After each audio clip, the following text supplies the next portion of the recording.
Yung entrada natin kanina, sinahod. Pinakita lang natin dito sa angulo na to. Pero, ang pinaka-safe na gawin natin yung sinahod, nandito sa angulo na to, hindi nandito. Bakit?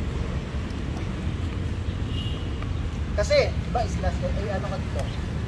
Nakukuha ko naman eh. Pero, sinasabi ko, hindi siya safe. Bakit? Kasi baka mag-iba yung angulo. Tama.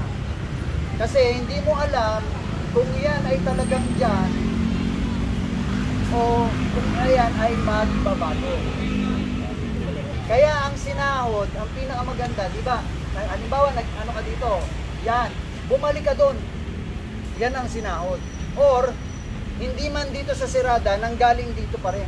So parang dito, pupunta pa rin doon. Nandito siya, nandun pa rin. Yan ang pinaka-safest sa sinahod.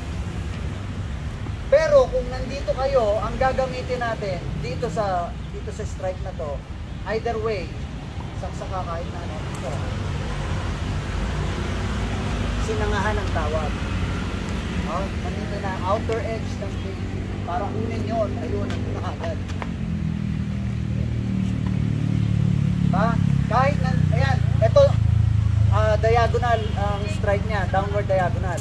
Ang gawin niya, downward vertical. Okay? Yun, ganun pa rin. Hindi mo man tumatis-arm, ganun pa rin yan, papunta pa rin yan doon. Or, nandito yan, papunta pa rin doon, ganun pa rin. Pero I recommend na pag nanggaling dito, ito siya.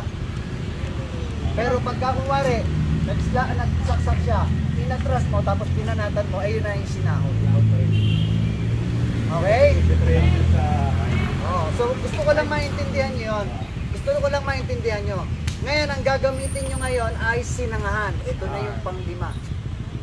Okay? Sinangahan. Nandito tayo. Tapos, nasa lang patalim, papunta. Pababa. So, pag pababa, huwag nyo nang iaangat doon. From here, kunin nyo na agad dito. Oh, tapos, pasok kayo doon, tingnan nyo nangyayari. Sa ayaw man niya at sa hindi. So, nadi-disarm siya. Oh, ayun o, nadi-disarm. So, after nito, kuha ko dito, i-control ko to. Tapos, ang goal ko is disarm, then cut. Hindi retention. Kasi kung gusto ko ng retention, pwede rin.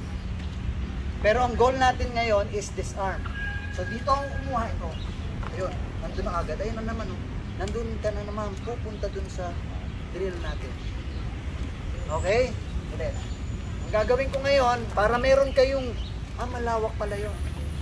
Hindi siya napuputol. Ulit. Kumuha ako dito, kumuha ako doon. Ayun, pwede ako mag-trap, tapos kumuha na naman ako dito, pwede na naman ako kumuha ng ibang angle. Okay? Nagkakaroon na siya ng tumo. So naghihiram na siya sa ibang system. Okay? Malawak siya. Pero ito, nakapokus tayo dun sa entradas natin. Tandaan ulit. Let. So yung footwork natin. Okay? Pasok kayo doon. Punta doon. Tingnan mo to. Nandito ka na. Bungguin ko lang yun.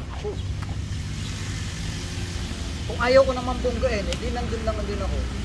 Diba? O, hindi naman, wala na siya eh. Hindi ko nahawakan yan eh. Control pa rin ako eh. Ito, pinalitan ko ng katawan. Mas malaki. O, so yun siya. Gusto mo pumasok ulit, nandun ka. O, ganun lang o. Atras ka lang, pasok ko. Nandun ka naman, nandun ka naman kagad. Okay? So sinangahan ngayon. Ganito lang siya. Try natin.